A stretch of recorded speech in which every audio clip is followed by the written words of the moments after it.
I'm Heather Lutze, and I'm crazy. But it turns out I'm not alone. 20% of adults will suffer some kind of mental health issue every year. 20%. So that means you could be crazy, probably crazy. Potentially? Okay, great. Potentially crazy? I see. And let's see, this row right in the back, definitely crazy. I can say that because they're my family. Love you, kids. 1 in 5 in this room. Isn't that amazing? 1 in 5. So let's do a quick experiment, shall we? You guys up for that? All right, so here we go. We're going to turn to the left. Check out the people over there. Turn to the right. Check out the people over there. Here's the deal. If those people look okay, guess what? It's you. Have you ever noticed the way we talk about crazy in our everyday conversations? We don't even know we're doing it. Have you ever been in your car and said, "This traffic is insane"? Have you ever spoke to a colleague and said, "Not now, I'm crazy busy"? Have you ever looked around the holiday table? Do you know where I'm going with this? Have you ever looked around the holiday table and seen this? My family is nuts. Look familiar, anyone? That big dinner's coming up, isn't it? I have a theory that we use language like this to explain things that scare us. Being crazy. My special brand of crazy is Bipolar 2 disorder. Thank you. Because 1 wasn't enough. I'm an overachiever, what can I say? Let's talk about bipolar, shall we? It's kind of a scary word. A lot of people don't understand what it means. So, highs, super lows, okay, called mood episodes. And sometimes they might happen in the same day. My mood swings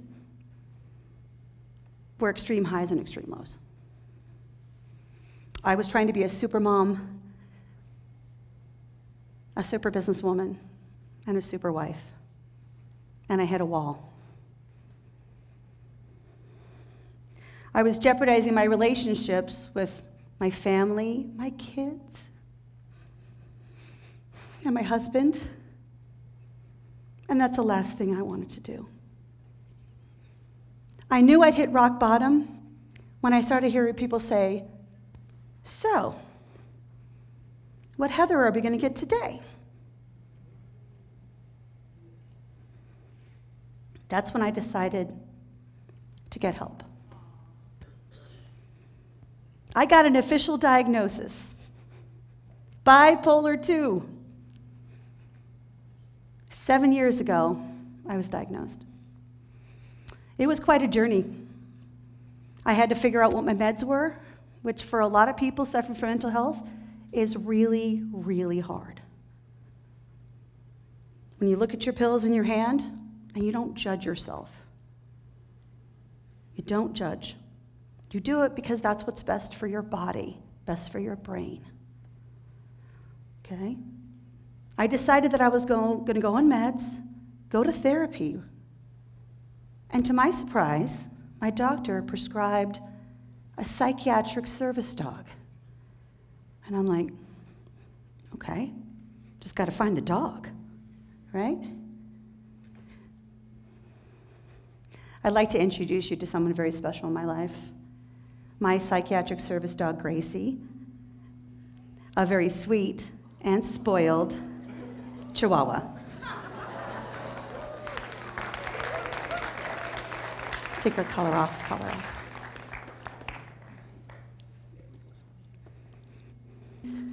Say hi, Gracie. Oh, that's supposed to be her line.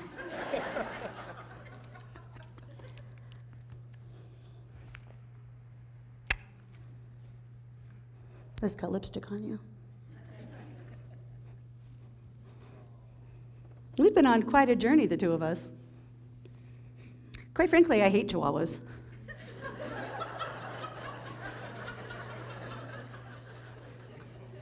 They're bulgy-eyed and mean, right? They're mean. Not this girl. So let me tell you how she and I met. I was in Los Angeles on a business trip, strolling around looking for something to buy because I love to shop. And we come around the corner, and there's all these cages, all of them empty.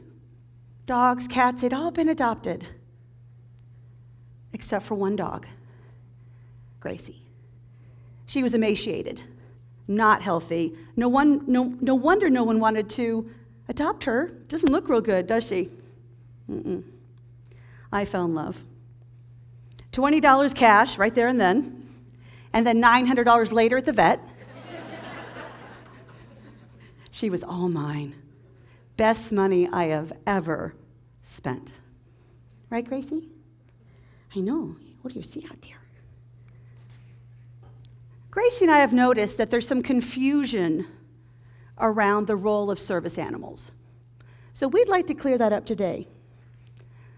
There's 3 that are commonly known. First one is Psychiatric Service Dog, or PSD.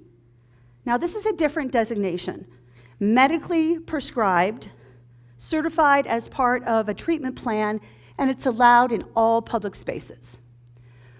So Gracie and I went through quite an exhaustive process of interviews, medical and prescription evaluation, temperament evaluations, and now she is certified as a psychiatric service dog. Now, let's talk about ESAs, emotional support animals. Now, this is different than PSD, which is a dog. ESA is a rabbit, a peacock, a ferret. Whatever your crazy is, I'm support of you. I support your peacock, if that's what makes you happy. But they're not allowed in all public places and not allowed on airlines anymore. And then we have therapy dogs. Have you seen these dogs? They're so cute.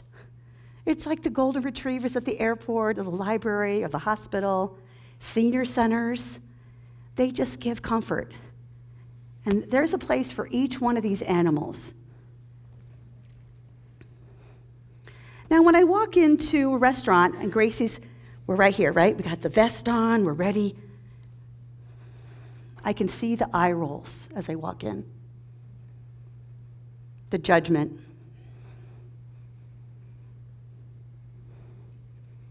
I'm ready for it.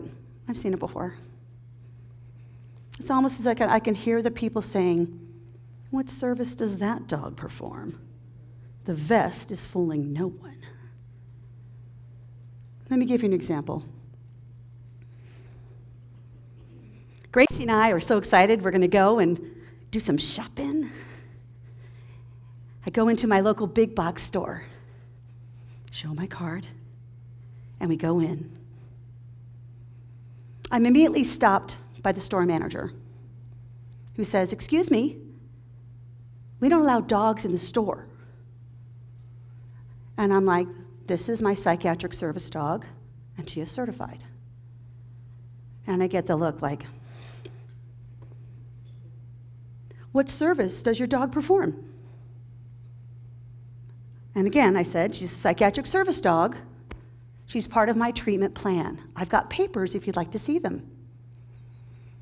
Steps back again, does a big sigh, and says, "What service does your dog perform?" And I take it back for a second, and I'm like, "This is my psychiatric service animal. She has been prescribed as part of my treatment plan, and she helps me stay calm in difficult situations."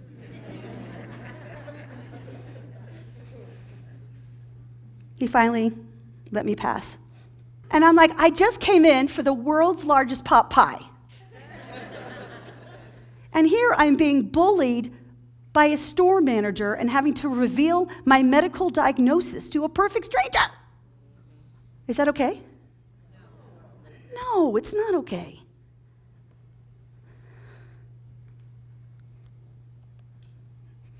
This is why I founded the Crazy Good Life Project.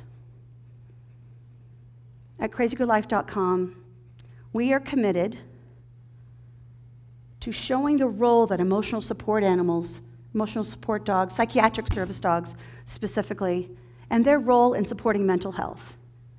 Also, taking responsibility and making peace with your pills. You are so much more than the pills. So much more. Going to therapy, having someone to really confide in, having bipolar disorder or any mental health disorder is hard. You need support.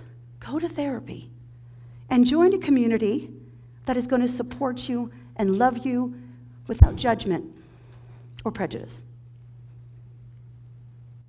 So the next time you're sitting at a restaurant and someone walks in with a little dog in a vest, I invite you to think about the thought worth spreading is that not all disorders are visible, and not all dogs are just pets. I guess what I'm saying is, in a crazy world, show me some grace. Right, Gracie?